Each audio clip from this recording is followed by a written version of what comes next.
Bueno, muy buenas tardes. Mi nombre es Jorge Iván Quiñones Vargas. Pertenezco a quinto semestre de optometría de la Fundación Universitaria del Área Andina. En este video vamos a explicar como tal un caso clínico en relación a la materia vista en el semestre, la cual es neurofisiología de la visión. Vamos a crear un caso ficticio que ya lo hemos creado previamente, anterior de todo el semestre, que va a tener alguna relación, ¿cierto?, con la materia y pues obviamente con lo aprendido. A través de todo el semestre nos podemos dar de cuenta de ciertas anomalías que puede llegar a tener la visión, comprendiendo desde cómo es su estado de originalidad o de naturalidad, o cómo el organismo está bien, sin ninguna alteración, y cómo puede llegar a estar con alguna alteración. Desde que la luz viaja como espectro electromagnético en forma de onda hasta convertirlo en una señal de interpretación en la corteza visual. Toda esta vía la hemos visto durante todo el semestre y pues vamos a ver un caso clínico que se relacione con lo anteriormente visto. En este caso clínico lo que vamos a presentar es un paciente femenino de 28 años que tiene como principal motivo de consulta una disminución de su calidad visual. ¿Por qué decimos calidad visual? Recordemos que la agudeza visual, que es diferente a la calidad visual, la agudeza visual evalúa la función y la sensibilidad al contraste lo que evalúa es la calidad, ¿cierto?, con lo que está esa visión. Entonces, digámoslo, él dice referir una disminución en la calidad, ¿cierto?, de la visión en horas de la noche o, digámoslo, en situaciones de penumbra o baja iluminación. Él en su día a día, en el día normal, en su desempeño laboral, ve perfectamente, pero dice que al conducir, ¿cierto?, en un estado de penumbra, en baja iluminación, se le dificulta mucho, ¿cierto? También reconocer ciertos patrones, reconocer ciertas señales, etcétera. También logra definirnos como tal una característica muy importante, es que a veces en situaciones le cuesta reconocer detalles finos a la hora, digamos, de desempeñarse en su trabajo. El paciente en la anamnesis nos refiere que él trabaja en un centro de consultoría en donde tiene que estar leyendo mucho y en momentos así que tiene que leer contrastes bajos se les dificulta un poco la lectura. El paciente no tiene y no refiere ningún antecedente oftalmológico que comprometa como tal la ruta de esta evaluación clínica, sin antecedentes ni familiares ni propios del mismo. El paciente, por su naturalidad y por su autoconcepto, dice que ve súper bien, pero pues lo que decíamos al inicio era que tenía como cierta dificultad en penumbra. A la hora de evaluar como tal la agudeza visual, obviamente sin corrección porque no la tenía, vemos que también tiene un 20-20 que nos llama mucho la atención porque está presente en ambos ojos, entonces no le podemos dar como cierta interpretación a ese tema de por qué no viene en la noche. Ya más adelante lo miraremos con otras pruebas que nos pueden dar como tal esa ruta del diagnóstico asertivo. En el examen motor tampoco vemos alguna alteración en su fondo de ojo a la hora de hacer oftalmoscopía directa, tampoco encontramos ninguna anomalía en retina ni nada por el estilo. Seguramente estaremos hablando de una afectación más allá de la retina, pero pues en los hallazgos clínicos que nosotros podemos realizar con optómetras no se encuentra absolutamente nada.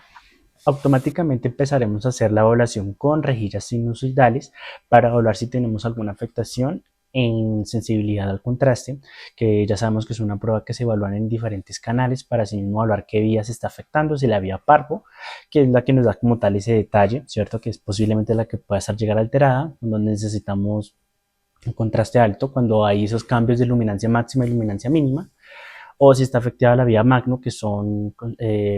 contrastes, digámoslo, bajos, cuando no hay, digámoslo, cambios tan significativos en las frecuencias de ciclos por grado. Para finiquitar y simplificar más esta información, sabemos que las frecuencias bajas son los que nos dan ese detalle grande o grueso, que son, digámoslo, como tal, movimientos, digámoslo, de alta complejidad, porque, digámoslo, ya ese estaría evaluando la vía magno. Ya digámoslo cuando son frecuencias altas, cuando hay unos cambios de luminancia mínima y máxima, que son así muchos, estamos hablando como tal lo que es la vía parvo, lo que nos hace detalle, evaluar ese detalle mínimo en donde está esa franja negra y franja blanca, cuando se presenta, digámoslo como tal, en qué dirección. Entonces, esa es como tal la información final. Pasamos a hacerle la prueba al paciente, arrojando los siguientes resultados. A la hora de realizar la prueba, el paciente entre los canales 1 al 4 ve perfectamente la dirección, las alcanza a reconocer sin ninguna complicación, pero a la hora de reconocer los canales del 7 al 9 es donde estamos fallando, no los reconoce con tanta facilidad. Eso pues obviamente se puede relacionar con lo que nos dijo anteriormente, que en las condiciones de baja luminancia, como es en la noche precisamente en la conducción, que no reconoce como tal las señales de tránsito, se le dificulta ver, pues ahí hay una correlación. Obviamente eso nos hace decir que la vía parvocelular, que es la que nos encarga de dar ese detalle fino, puede llegar a estar fallando de alguna u otra manera. Tocaría entrar a mirar la vía visual, tocaría mirar varias estructuras, porque en la oftalmoscopía que realizamos no se ve alguna anomalía en retina central que afecta directamente a los fotorreceptores, que es donde inicia toda como tal esa vía. Es donde van las reflexiones que nosotros como optómetras debemos de ir allá, más allá de solo dar una simple fórmula, porque digamos un paciente puede llegar a tener su visión 20/20 y pues nosotros podemos llegar a asumir que ve completamente bien, pero no, a la hora de realizar estos test complementarios en el examen de optometría, podemos llegar a dar a entender que ese paciente tiene una buena función visual, pero no tiene una buena calidad visual, porque digámoslo, si un paciente dice, no, es que yo veo mal en la noche, me deslumbran los carros, en penumbra no reconozco nada, y uno mira los medios reflejantes, todo está bien, no hay cataratas, no hay opacidades, no hay alteraciones de vitrio, y lo primero que se hace hoy en día es mandarle correcciones o lentes con antirreflejo que no van al caso y no le van a solucionar al paciente. Entonces, automáticamente nosotros como optómetras podemos llegar a comprender el diagnóstico mediante estos test complementarios que sirven para ayudar lo que es evaluar la calidad visual mediante la sensibilidad al contraste. Obviamente por temas netamente académicos este paciente pues es un paciente joven, pero si llegamos a tener un paciente que tiene más de 40 años, es un paciente un poco más mayor, puede llegar, digámoslo, a tener una disminución en su tamaño pupilar, también puede llegar a afectar, no le llega como tal de la mejor manera la luz, o de un paciente que pueda llegar indicios como tal de opacificaciones en sus medios refringentes, pues también se puede llegar a ver afectado. Pero pues obviamente si un paciente es joven, como este paciente que estamos teniendo en este momento, y no tiene ninguna alteración en estos medios, obviamente por su edad, pero tiene como tal esa disminución, es un signo de alarma o un signo de alerta, porque en este caso no tiene ninguna patología en retina, pero pues digámoslo, existen los casos de que sí, se pueden relacionar inclusive con degeneraciones maculares, cuando son personas mayores de edad, o puede ser un agujero macular,